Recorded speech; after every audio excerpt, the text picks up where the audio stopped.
Par une belle journée d'été, quand il fait beau et que le ciel est bleu, on croit qu'il ne se passe rien dans l'atmosphère. Mais en fait, ce n'est pas vrai du tout. Il y a plein de réactions chimiques dans cette atmosphère.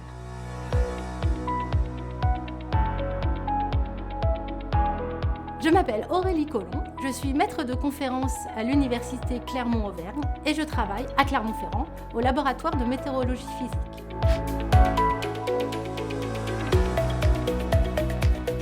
Alors dans l'atmosphère, il y a plein de réactions chimiques. C'est un peu comme quand on fait de mayonnaise. On met de l'œuf, de l'huile, de la moutarde et si on laisse comme ça, il ne se passe rien. Mais si on prend la fourchette et qu'on touille, cela se transforme en mayonnaise. Eh bien dans l'atmosphère, il se passe des réactions avec des composés organiques volatiles, qui peuvent être d'origine naturelle ou pas, avec d'autres composés comme les oxydes d'azote, qui sont les NOx émis par les gaz d'échappement des diesels. Et si on allume avec le soleil, alors là, il se passe plein de réactions chimiques et ça provoque l'apparition de nouvelles molécules, comme par exemple l'ozone.